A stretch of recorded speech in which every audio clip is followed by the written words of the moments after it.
You're watching Global Lens News, and welcome to our brand new weekly show, Beyond the Headline. Every week, we take a step back and make sense of what is really happening in the world. I'm Omar Chowdhury, and I'm joined by Sadia Afzal, an experienced foreign affairs journalist who brings deep insight into global events and international politics. So the last few days, the talk in the media has been about Islamabad talks. Why do you think the Islamabad talks have failed? I wouldn't say that Islamabad talks have failed.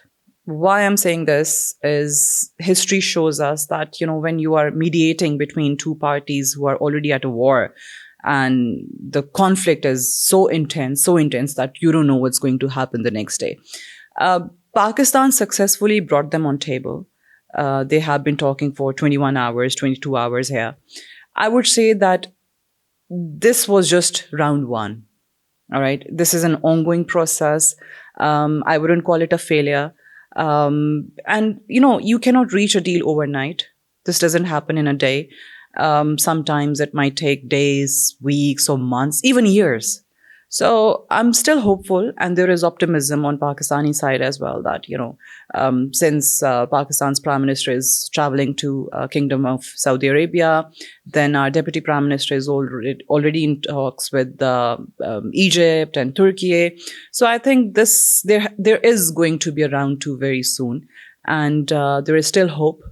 And as you have seen Iranian Foreign Minister's tweet, he said, we were inches away from striking a deal. Then what happened? All of a sudden you ask yourself, they were going to sign an MOU. Who stopped it? So the answer is the United States of America.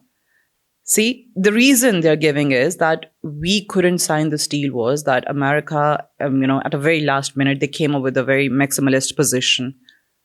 Things they already have agreed on. They tried to change goalposts. First, it was, their missile program, their drone program. Then the bone of contention was nuclear deal, nuclear program. And if you recall, President Trump, he posted on his social media that he's ready for another commando action, that he's going to send his commando special forces to Iran to seize Iran's enriched uranium, which is ridiculous. I mean, you already have seen the results, the outcome of all your wars, particularly in the Middle East. It has never favored the United States of America.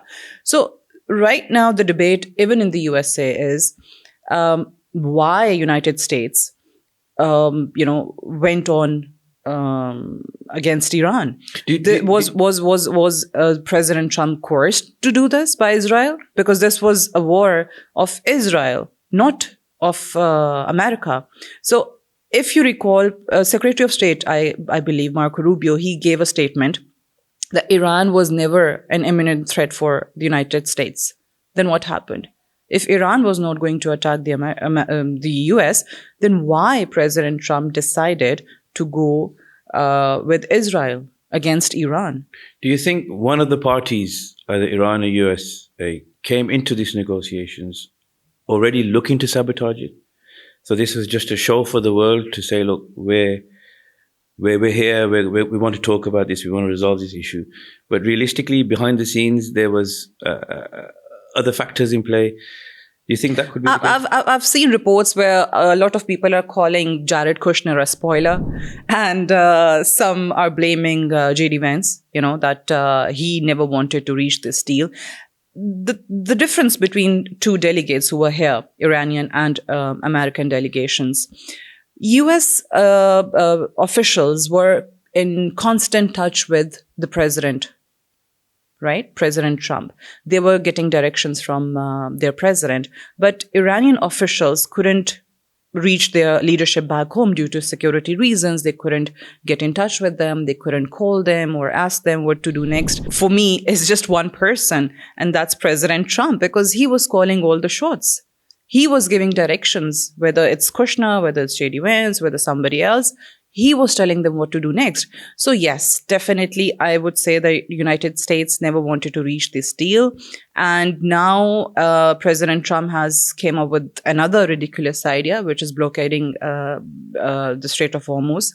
And see, this is a man who wants to open that Strait of Hormuz by blocking it, by closing it. So how ridiculous is that? So that is definitely a sign of escalation from American side.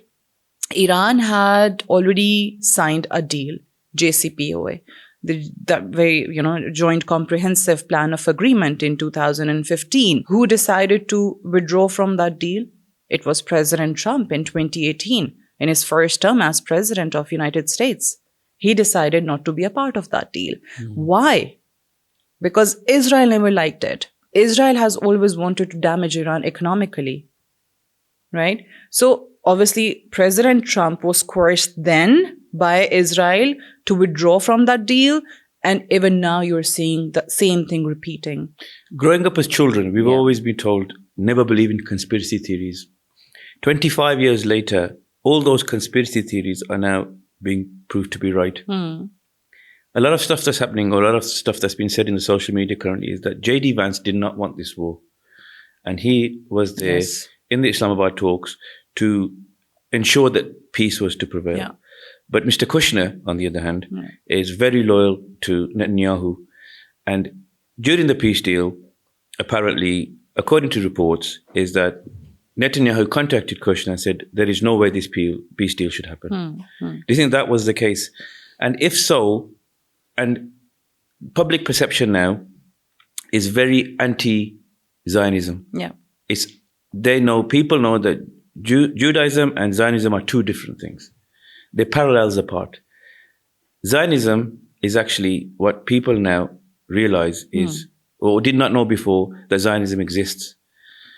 Do you think this will have a negative effect on Pakistan for hosting these Islamabad talks? No, I don't think so. I think Pakistan has done a brilliant job in mediating between these two parties. And if the whole world, especially Iran and United States, are trusting Pakistani leadership, whether it's Prime Minister, whether it's Chief of Army Staff, Field Marshal Asim Munir, whether it's Deputy Prime Minister Ishaq Dar, I think that says a lot about Pakistan. This isn't the first time Pakistan is acting as a mediator. Pakistan has done it before. I think 55 years now. In 1971, when those secret Nixon and Kissinger visits to China, and that reshaped the whole this Cold War between United States and China. So Pakistan has that tendency to shape or reshape geopolitics, and Pakistan has done that. So I don't think that's fair to say that Pakistan, shouldn't host these talks even in future. Pakistan has done a brilliant job, and Pakistan is willing to do it again. Having said that, even if what you are saying is true, that Jared Kushner was a spoiler and he was in touch with Netanyahu, President Trump here was calling the shots. And this is a very chaotic president. You don't know what he's going to do next. People in the United States are going through, an affordability crisis right now. You can say that he is using this as a distraction from all of these things which are hurting him in the United States. Polls are not in his favor.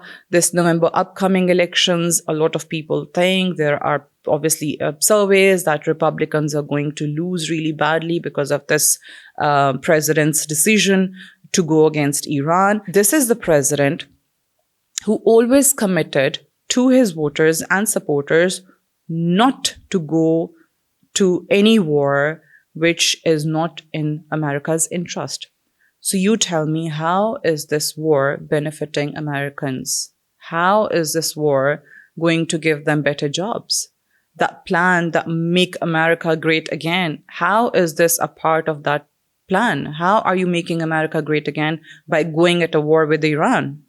Something that Trump has probably learned from this is who he thought were his allies have actually not betrayed him, but have not followed him in this path like they did with the Iraq War. Britain was the first country, United Kingdom was the first country to hold their hands up and say, we're with you 100%. But this time, there are rumors as well that United Kingdom are, whatever they're doing, they're openly saying they're not supporting, but what they're doing, they're allowing bases. And they're allowing their drones to do reconnaissance missions and things like that. But Europe is actually, majority of Europe is actually against Yes. what Trump is doing now, and they're openly saying it, which before they wouldn't dare to do that. Such as Spain, for example. Now, Spain has been threatened by Netanyahu that, if you don't come on board or if you don't shut your mouth, basically, you're next. So, do you think we are heading for World War III? Yes. All signs are there. All indications are there. And I think if we do this again in a few months' time, we'll be able to, recall these events and say that, yes, that was the beginning of it. So I hope some sense prevails on both sides. But you're absolutely right that Trump's or United States allies are leaving United States or their president because of its policies. You mentioned United Kingdom. Remember Iraq War. Tony Blair, United Kingdom was, a major player in that war. And thank God they have learned, not 100%, but to some extent. Europe has learned. See, they're going through their own crisis. There are no jobs. Inflation is high. Global supply chains are affected again by the Strait of Hormuz. And before that also, when Russia invaded Ukraine and there were sanctions imposed on Russia, all of these European countries were buying oil and gas. They were, fulfilling their energy needs through Russia. Now that has stopped. That has affected their economy really badly. And now things have changed for Europe. They are dealing with a president of America who thinks he's God. I'm not saying it. He's saying it himself. If you have recently seen that image, he posted that AI image where he's portraying himself as Jesus Christ, healing the sick and whatever. So you see those No Kings protests in America, in Europe. He doesn't think he's a king. He thinks he's God. Right? So this is a classic example of narcissism. So they are dealing with that personality. And now taking on Pope Leo, there is a war going on, war of words, where Pope is against whatever Trump is doing in Iran and how he's supporting Israel. I don't know what to say about this man. And this delusion of, being omnipotent is going to take America to where do you think only Trump can answer. Do you think it'll be United States and Israel v. the rest? So, for example, if Europe doesn't back, if World War III does happen and Europe pulls away, you're left with Russia, who he's openly declared as an enemy, China, who is openly declared as an enemy. The only closest people or country to United States is Israel, is Netanyahu. Some say Netanyahu controls the strings. Some say it's actually Trump who uses Israel to do his dirty work. If World War III was to happen, where do you see the sides? Which countries do you see taking which side? Europe will try to stay neutral, as you rightly pointed out, that they don't want to support Trump in his this dirty work or his mad decisions. Israel and United States, obviously that goes without saying that they will be together. But the whole world is watching, and it's very difficult for countries who want to stay neutral and who want to talk about peace, joining hands with Israel or the United States of America. But then again, even in Gulf, we have countries like United Arab Emirates. And you recently saw how they literally, went against Iran, not just in statements. They were ready. They were providing their land to bomb Iran. And they are actually willing to join this war, like active war, if they have to join their military. So yes, there are countries like United Arab Emirates who have already, picked sides. But other than that, a lot of countries would want to stay neutral. And we must appreciate Saudi Arabia again, because this is one country which had ground set to go against Iran It had all the reasons.